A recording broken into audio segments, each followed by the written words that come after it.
Wir sind heute auf dem Bauhunterfeld, auf dem ich mit meinen Pistolenarmbrüsten schießen darf und das komplette Gebiet benutzen darf.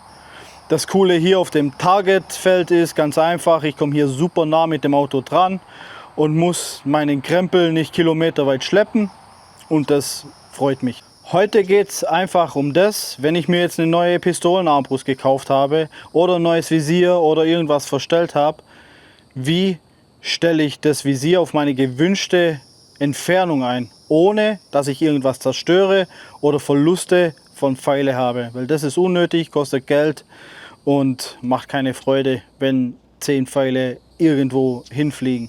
Ihr habt es also schon rausgehört, es ist wirklich nicht gut, wenn ich hier einfach hinhocke und sage, okay, ich will das Teil auf 30 Meter einschießen.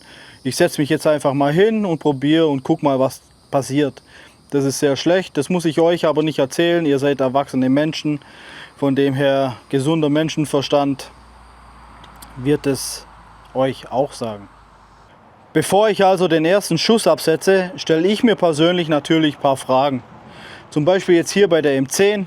Bei der M10 stelle ich mir als allererstes die Frage, in welchem Bereich von Distanzen hat dieses Teil ihren Einsatz. Dieses Teil wurde entwickelt für Short Range und zwar für schnelles, präzises Schießen. Durch dieses Ghost Wing Sight geht es nämlich ratzfatz, da bin ich sehr schnell im Visier.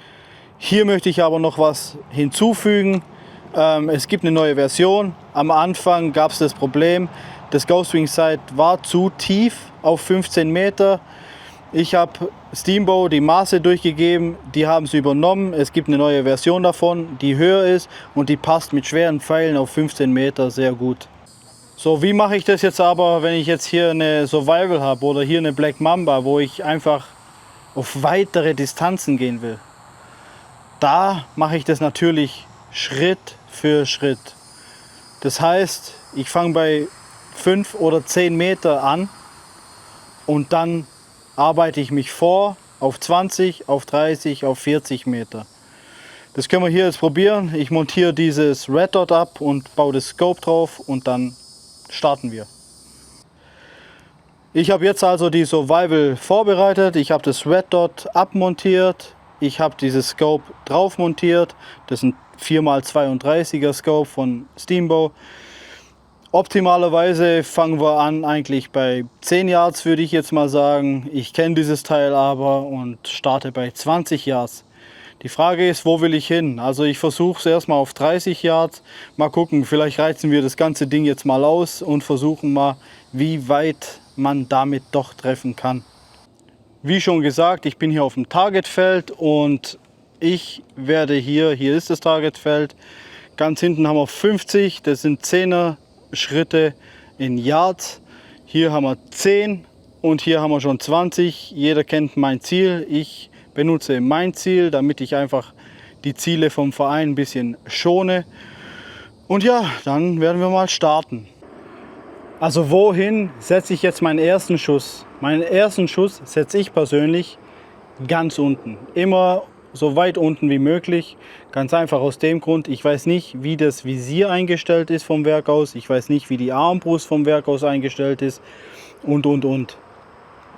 Von dem her setze ich immer ganz unten an, denn lieber habe ich einen Pfeil im Boden stecken, anstatt irgendwo in der Pampa, sofern kein Backstop oder Wand hinten dran ist. Entweder ist sonst der Pfeil kaputt oder er ist verschwunden. Dann spannen wir das Ganze jetzt mal. Ich mache hier ein 6,3er Bolzen rein, ganz einfach aus dem Grund, ich habe gerade keine langen da und wenn ich immer diese Bolzen benutzen würde, würde das Ganze ja ganz gut passen. So, also ich setze, wie gesagt, ich setze jetzt erstmal ganz unten an. So, und jetzt sehe ich, wo der Pfeil hingegangen ist. Er ist zu weit nach oben und zu weit nach rechts. Sprich, wenn ich unten anvisiert habe auf den unteren Kreis und der Pfeil am oberen Kreis eingeschlagen hat, muss ich mit dem Visier nach oben kommen, damit ich mit der Armbrust nach unten komme. genauso wie nach rechts. Wenn ich nach links will, muss ich das Visier nach rechts einstellen, damit ich weiter nach links komme. Das machen wir jetzt gerade mal. Sprich, wir gehen hin. Hier gibt's die Einstellrädchen. Und jetzt nehme ich mir einen Punkt. Und dann drehe ich das Ganze nach rechts. So weit wie der Pfeil auch ungefähr eingeschlagen ist. Und hier mache ich die Visierung nach oben, damit ich mit der Armbrust weiter runter komme. Ich muss hier einiges weiter runter. Ist viel zu hoch. So. Lieber nicht zu weit, lieber mehrere Schritte anstatt einmal zu viel. Das machen wir jetzt nochmal. Dann setzen wir den nächsten Schuss. Hier ein Bolzen eingespannt. Scheiß Mücken hier. So, nochmal. Ich ziehe wieder unten. Visiere ich an. So, jetzt sehe ich, der ist schon einiges weiter runter gekommen. Sprich, ich gehe jetzt nochmal einen Tacken zurück und noch einen Ticken weiter nach rechts. So.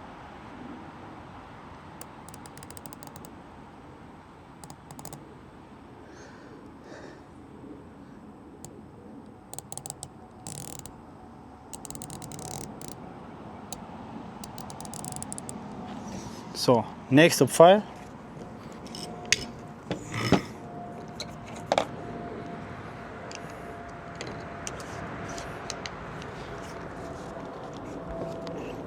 Ich setze wieder unten an.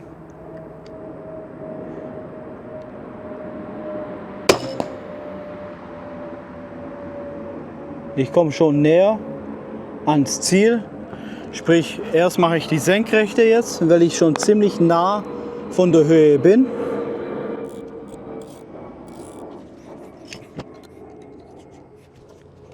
Hier unten. Oh, das habe ich jetzt noch nicht gesehen. Wo er eingeschlagen ist. Ich sehe noch so nicht. Dann machen wir es nochmal. Dann bin ich durch. Ich sehe nicht, keine Ahnung.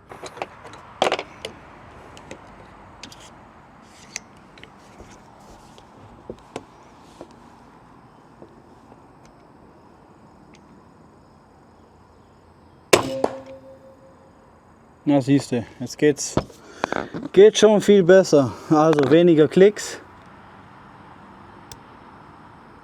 Ich muss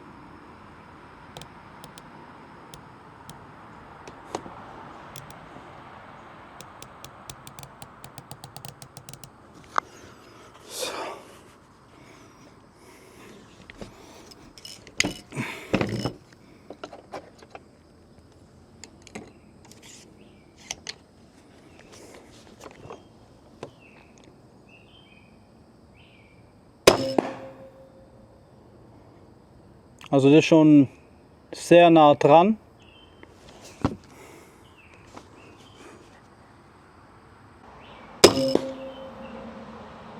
Okay, das sieht schon ganz gut aus. So, jetzt gehe ich auf die Höhe. Jetzt stelle ich noch die Höhe ein.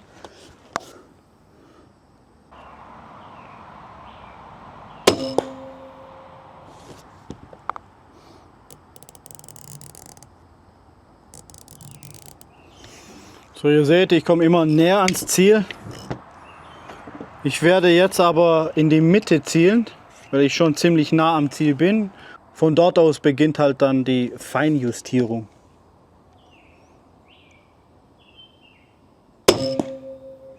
So. Ihr seht also, es ist immer ein Schritt für Schritt für Schritt, bis ich erstmal eine Basis habe. Jetzt kommt die Feinjustierung und dann kann ich auf das nächste Ziel gehen. Bei der Feinjustierung gehe ich also schon auf den mittleren Punkt und gucke, wo der Pfeil einschlägt.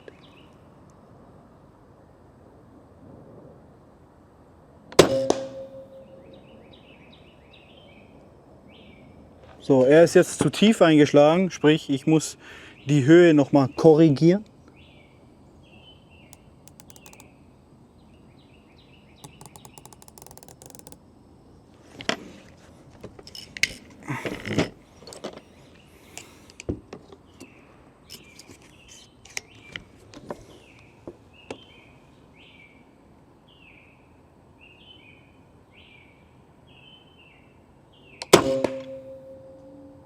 Ja, das sieht schon mal gar nicht schlecht aus. Und jetzt werde ich da nochmal Seite korrigieren ein bisschen.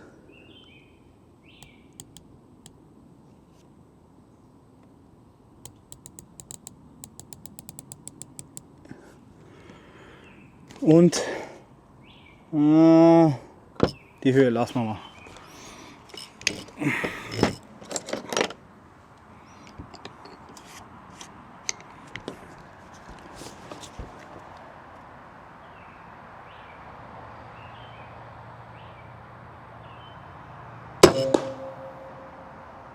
Das war von mir ein Fehler, ich bin verrutscht.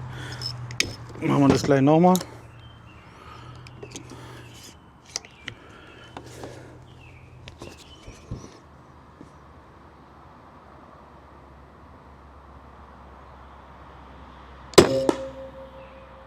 Ja, wird immer besser, ne?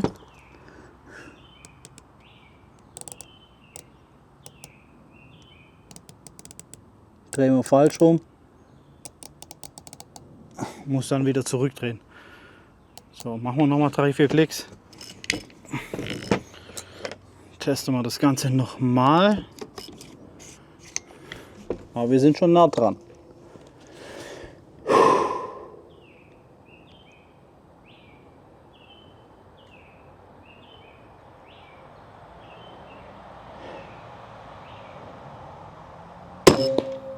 Na, das sitzt doch schon besser.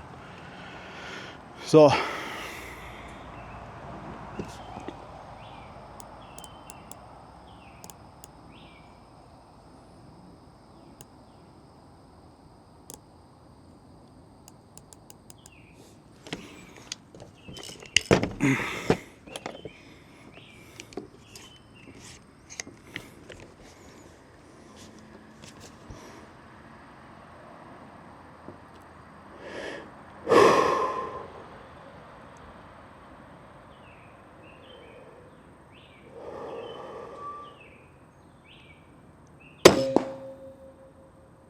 Ein bisschen verrutscht.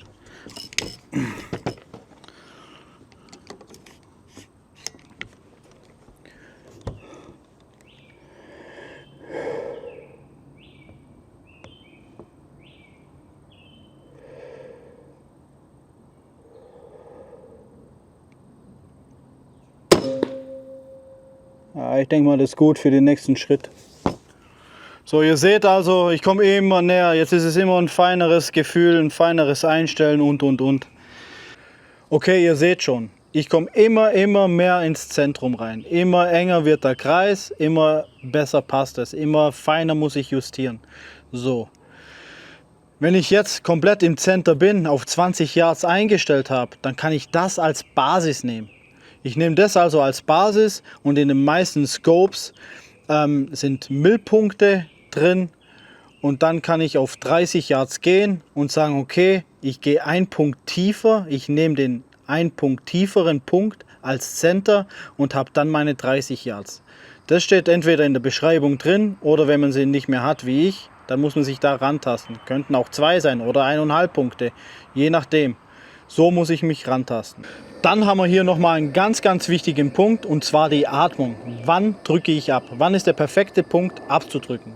Mir wurde das Ganze im Schusswaffenbereich so beigebracht, der beste Zeitpunkt abzudrücken ist genau in dieser Pause kurz nach der Ausatmung. Sprich, ich atme normal ein und aus und beim zweiten oder dritten Mal ausatmen, dann drücke ich ab. Da ist nämlich eine kleine Pause zwischendrin und genau dieser Spot, da ist dein Körper am ruhigsten und da kannst du abdrücken. Jetzt wisst ihr, wie man das anständig einstellt. Ich hoffe, ich konnte euch damit weiterhelfen und viele Tipps und Informationen rüberbringen. Mir ist vorhin der Akku leer gegangen, aber ich wollte euch nicht mehr allzu viel sagen. Falls ihr neu auf dem Kanal seid, schaut gerne in die Videobeschreibung. Dort gibt es Rabatt-Discount-Codes für Steambow und zwar ganze 10% für die USA, für Europa und es gibt unseren Shop. Dort findet ihr bestimmt auch coole Sachen. Aber wie gesagt, falls euch unser Video gefallen hat oder unser Content euch gefällt, es ist jede Menge Arbeit. Ihr unterstützt uns einfach dadurch, dass ihr ein Like da lässt oder diesen Kanal fleißig weiterteilt. Damit hilft ihr uns enorm und wir sind motiviert weiterzumachen. Bis dann, wir sehen uns. Ciao, Kakao.